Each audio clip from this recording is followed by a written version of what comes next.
There's a quiet habit most of us carry that we rarely question. We scroll through someone else's success and feel a subtle tightening in our chest. We hear about a friend's promotion and instantly measure our own progress. We see a stranger's relationship, body, home, confidence, and without even deciding to, we compare. The psychology of why we compare ourselves to everyone isn't about vanity. It's about survival, identity, and belonging. Comparison is deeply human, but when it becomes constant, it slowly erodes our sense of self. To understand why we do it, we have to go back to our earliest wiring. Human beings evolved in tribes. Survival depended on our position within the group. Were we contributing enough? Were we accepted? Were we falling behind in status or skill? Being excluded from the tribe once meant real danger. So our brains developed a scanning mechanism, an internal radar that tracks where we stand in relation to others. This radar still exists.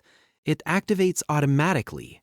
When you walk into a room, part of your mind assesses who is more confident, more attractive, more accomplished, more socially connected. This process often happens beneath awareness. You don't consciously decide to rank yourself. Your brain does it in milliseconds. Psychologists call this social comparison theory, the idea that we determine our own worth and abilities by evaluating ourselves against others. As children, this mechanism is especially strong. If you were praised only when you performed well compared to classmates, your brain learned that worth equals relative superiority. If siblings were compared in front of you, your nervous system learned that love may depend on outperforming someone else. Over time, comparison becomes less about information and more about identity. It starts shaping how you see yourself. There are two primary directions comparison moves: upward and downward. Upward comparison happens when you measure yourself against someone you perceive as ahead. It can be motivating in healthy doses, but often it becomes self-punishing. You focus on what they have that you don't. Their highlight reel becomes your evidence of inadequacy. Downward comparison, on the other hand, is when you measure yourself against someone you perceive as behind. It can temporarily soothe insecurity. You feel relief. At least I'm doing better than that. But this relief is fragile. It doesn't build self-worth. It just postpones insecurity. At its core, comparison is about uncertainty. When you're unsure of your value, your brain looks outward for confirmation. If you had consistent emotional validation growing up, if your efforts were appreciated regardless of outcome, you're more likely to have an internal sense of worth. But if validation was inconsistent, competitive, or conditional, comparison becomes your measuring stick. In adulthood, this pattern intensifies in environments designed to provoke comparison. Social media is a prime example. It presents curated lives, filtered success, edited confidence. Your brain processes these images as social data. It doesn't instinctively remember that this is a highlight reel. It simply registers. Others are ahead. What makes comparison particularly painful is that it often targets areas tied to identity, career, appearance, relationships, intelligence. These aren't minor traits. They are core elements of how we define ourselves. When we feel behind in these areas, it threatens our sense of belonging. There's also a deeper emotional layer. Comparison can mask fear that you are not enough, fear that you will never catch up, fear that your timeline is wrong. When someone your age achieves something you haven't, it can activate panic, not because their success harms you, but because it challenges your narrative about where you should be. Notice the word should. Comparison thrives on unexamined expectations. By a certain age, I should be married. I should earn more. I should look a certain way. These expectations are often absorbed unconsciously from family, culture, or peers. When reality doesn't align, comparison sharpens. Comparison also becomes addictive because it creates emotional intensity. The spike of envy, the rush of motivation, the drop of shame, these activate stress hormones and reward circuits. Your nervous system becomes used to this cycle. It's uncomfortable, but familiar. Familiarity feels safer than uncertainty, even when it hurts. One of the most damaging effects of chronic comparison is that it distorts perception. You see others in two dimensions, successful or failing, while you experience yourself in full complexity. You compare your behind-the-scenes struggles to someone else's polished outcomes. That imbalance guarantees dissatisfaction. Over time, constant comparison chips away at authenticity. You may start making decisions not based on desire, but based on optics. Choosing a career path because it looks impressive. Pursuing milestones because others have them. Dressing, speaking, or presenting yourself in ways that align with trends rather than truth. This creates an internal split.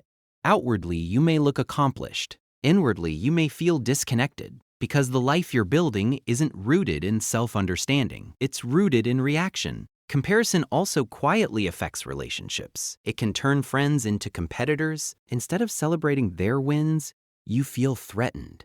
Instead of sharing struggles, you hide them. This isolation reinforces the belief that everyone else is ahead.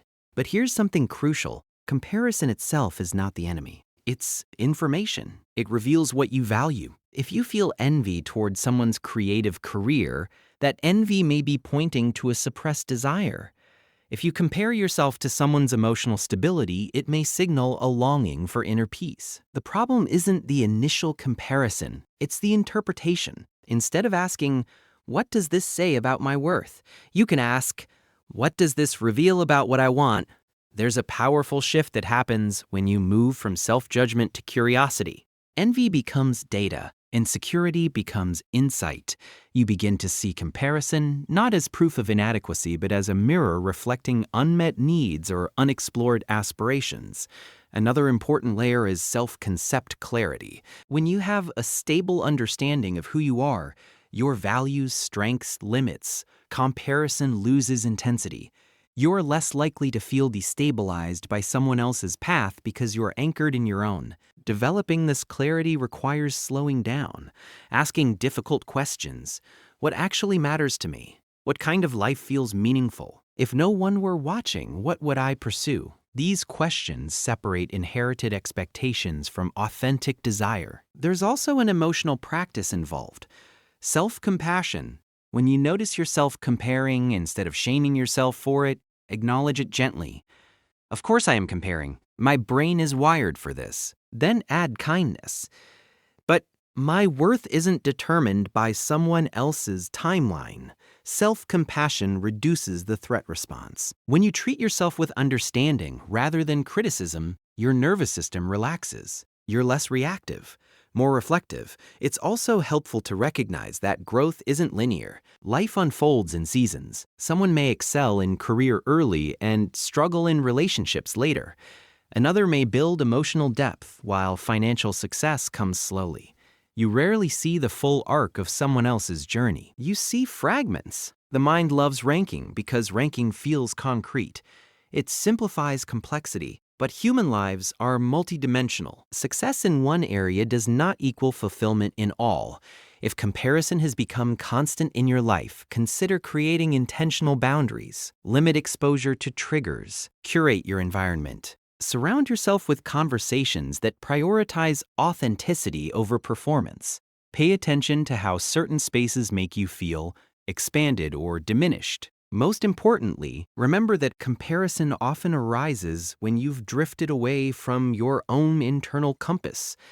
Reconnection happens through small, consistent acts of self-alignment. Doing one thing daily that reflects your values. Celebrating progress that no one else sees. Measuring growth against your past self instead of someone else's present. You are not late. You are not behind. You are on a path shaped by experiences, strengths, wounds, and timing that are uniquely yours. Comparison cannot account for that complexity. And perhaps the most freeing realization is this: there will always be someone ahead of you in something, and someone behind you in something else. The race is infinite, but fulfillment is not found in ranking. It's found in alignment. When you begin to value authenticity over comparison, something shifts. The pressure softens, the urgency fades. You start building a life that fits you, not one that competes. It's okay that your brain compares. It's human. But you are not obligated to believe every comparison it generates. With awareness, compassion, and clarity, you can transform comparison from a source of shame into a guide for growth. And in doing so, you slowly return to something steadier than status, self-trust. And that is a place no comparison can take away.